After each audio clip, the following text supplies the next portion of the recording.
So hope in terms of the internet for third world countries is best defined as potential for building opportunities and justice in the least developed nation through the use of the internet.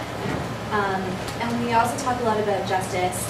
In our context, justice isn't just about equality, but it's a more theoretical concept that leads us to three major themes that help to create justice for least developed countries. And those themes are the absence of bias, equality and opportunity, and advancements in technology for advancements in society.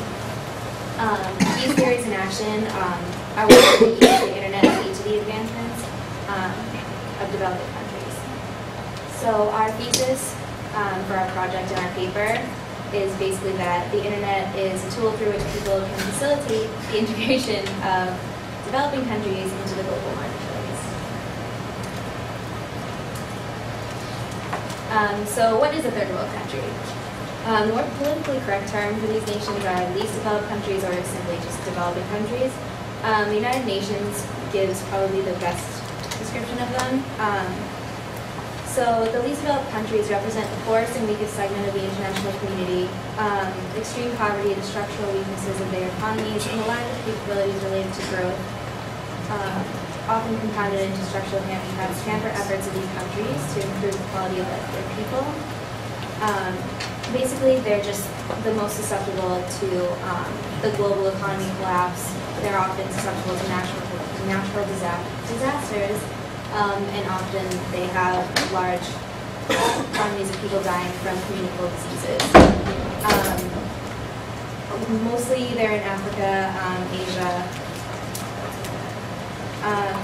People living in these countries are living on about $1.25 a day on average, about half their populations. They have a 57-year life expectancy, an infancy mortality rate of 82 out of 1,000, and 2% HIV for the total populations. So we go through a few different avenues for creating hope and justice through the use of the internet, starting with intellectual property. We're going to go through a description of justice as a theoretical concept. We're going to define how intellectual property fits into our justice framework and how IP regulation relates to justice on different levels. Then we go into communication, how the internet has affected communication in these countries in the past, the present, and the future. So that's a lot about the growth, the ways that the internet's going to help these nations grow. And we also go into revolutions such as Egypt, a lot of what's going on now over there. So that's the social organization reform aspect. We talk a lot about education, the current educational problems, gender bias in education, and access to the internet for educational advancement. And finally, we talk about e-commerce. We define e-commerce in developing nations, talk about their potential and challenges for e-commerce. We'll give you some examples of e-commerce, companies, and intermediaries, and we talk a little bit about OER. So first we're going to talk a little bit about intellectual property and what is hope and justice in developing countries underneath the context of intellectual property. First we need to address the theoretical foundation and framework of justice.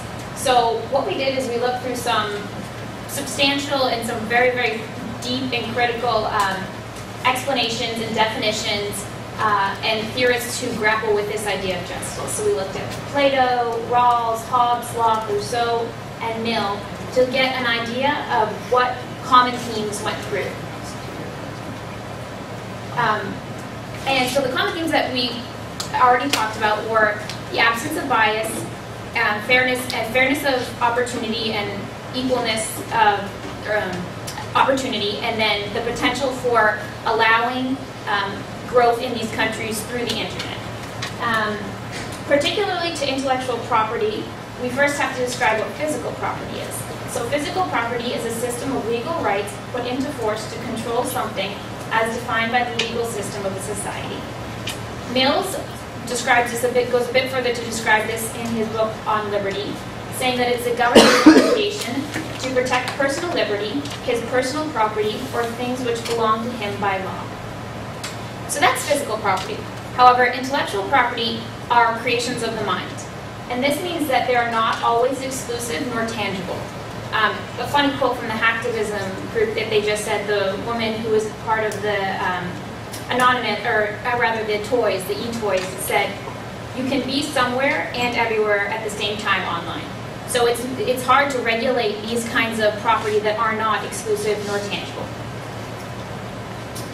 How does IP translate into hope and justice? If privacy is a quintessential right for physical property, should international organizations create laws that ensure privacy online? What multilateral policies can properly protect privacy of IP online, and to what avail of developing countries? And can distributed justice in an egalitarian sense be facilitated through the regulation of IP on the internet?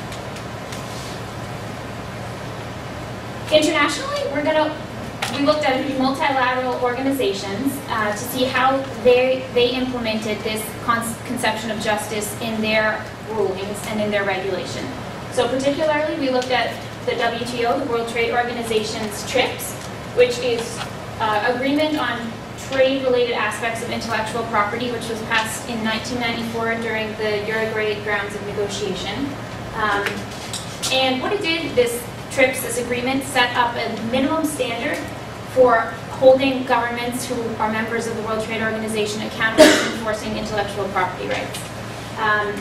If these member states, if there is a dispute that arises, it's brought up to the dispute settlement mechanism of the World Trade Organization.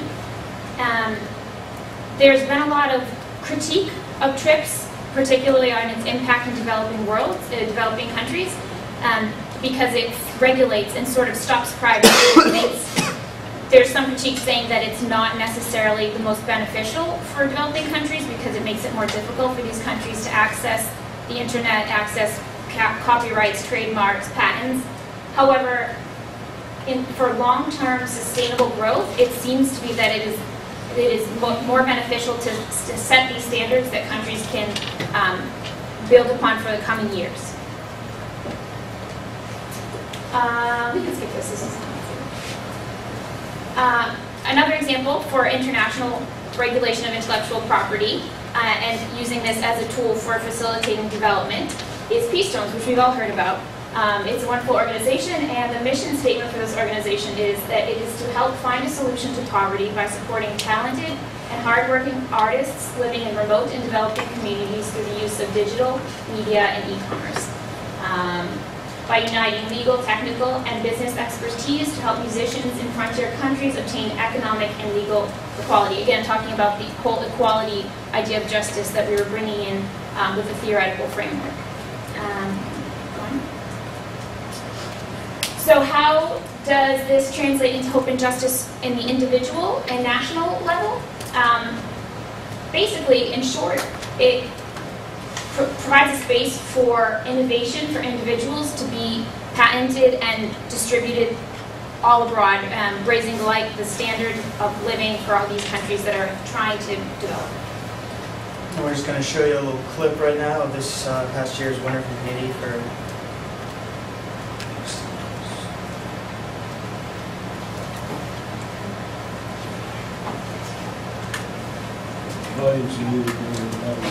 Juanito will be performing here on the 27th of April.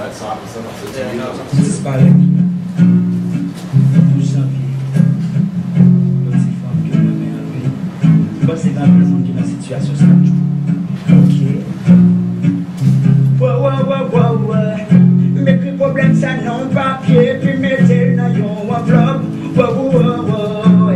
Matériel chéri, matériel chéri. Après 14 ans ça fin passé, après mes mots moi t'ai pensé. Mais c'était où chéri, mais c'était où, c'est comme ça. M'te essayé sonner, bon point si vous sentez paniquer, le monde va trouver, c'est comme ça. Il y a tant en route là, de tourner avec ton garçon, sans pas de destination, d'aller, ça ne m'a passé, ça m'est capé le wanito, m'attendait, d'aller. We just want to give you a little clip of that. So